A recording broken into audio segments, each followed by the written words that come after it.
One correction from last time. Sorry to say, I forgot a very important factor when I was telling you what an average value is. If you don't put in that factor, it's only half off on the exam problem that will be given on this. So I would have gotten half off for missing out on this factor too. All right, so remember you have to divide by n here. Certainly when you're integrating over 0 to n, the Riemann sum is the numerator here. And then if I divide by n on that side, I've got to divide by n on the other side. This was meant to illustrate this idea that we're dividing by the total here.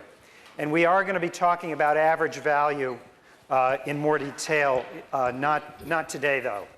All right, so this has to do with average value.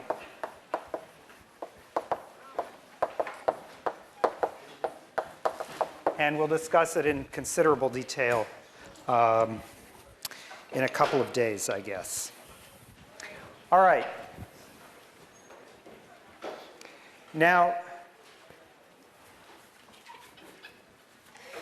today I want to continue. I didn't have time to finish my discussion of the fundamental theorem of calculus 2. And anyway, it's very important to write it down on the board twice, because you want to see it at least twice, many more times as well. So let's just remind you, the second version of the fundamental theorem of calculus says the following.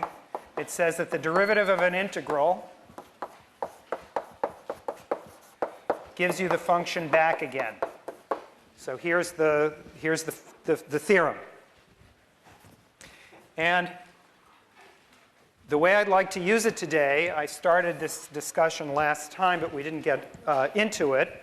And this is something that's on your problem set, along with several other examples, is that we can use this to solve differential equations. And in particular, for example, we can solve the equation y prime is equal to 1 over x with this formula, namely using an integral. L of x is the integral from 1 to x of dt over t.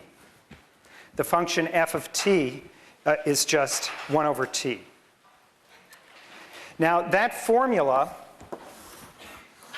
can be taken to be the starting place for the derivation of all the properties of the logarithm function. So what we're going to do right now is we're going to take this to be the definition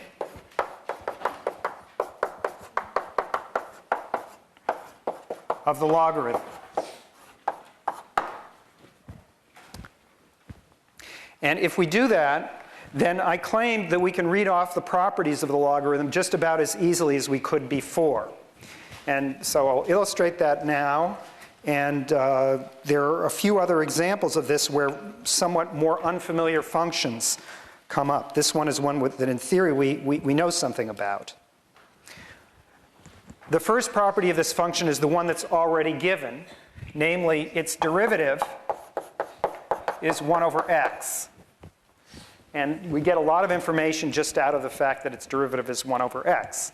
The other thing that we need in order to nail down the function, besides its derivative, is one value of the function, because it's really not defined, specified by this equation, only specified up to a constant by this equation. But we nail down that constant when we evaluate it at this one place, L of 1.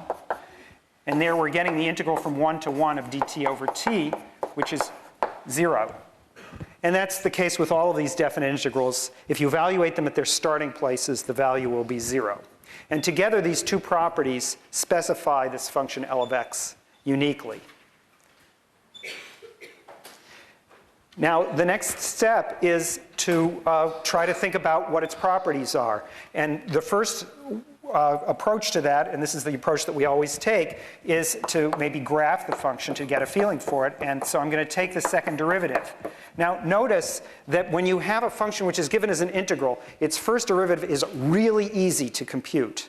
And then its second derivative, well, you have to differentiate whatever you get, so it may or may not be easy. But anyway, it's a lot harder in the case when I start with a function to get to the second derivative. Here it's relatively easy.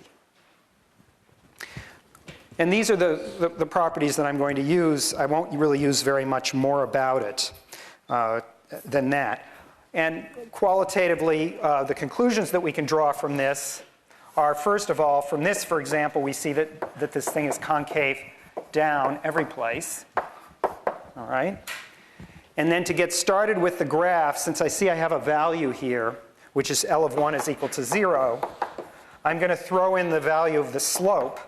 So L prime of 1, which I know is 1 over 1. That's reading off from this equation here, so that's 1. And now I'm ready to sketch at least a part of the curve. So here's a sketch of the graph.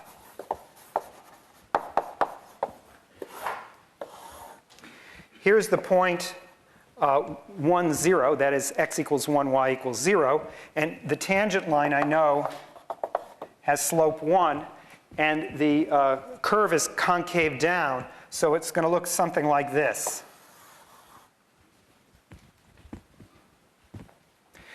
Incidentally, it's also increasing, and that's an important property. It's strictly increasing. That's because L prime of x is positive.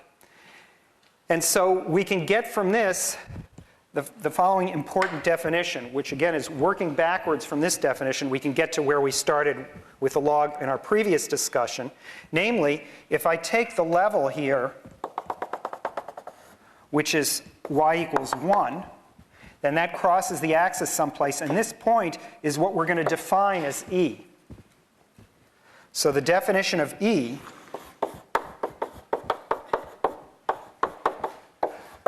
is that it's the value such that L of E is equal to 1.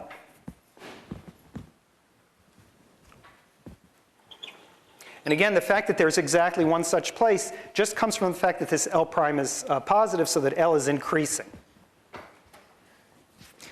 Now there's just one other feature of this graph that I'm going to emphasize to you. There's one other thing which I'm not going to check, which you would ordinarily do with graphs. Once it's increasing, there are no critical points, so the only other interesting thing is the ends. And it turns out that the limit as you go down to 0 is minus infinity. As you go over to the right here, it's plus infinity. It does get arbitrarily high. It doesn't level off.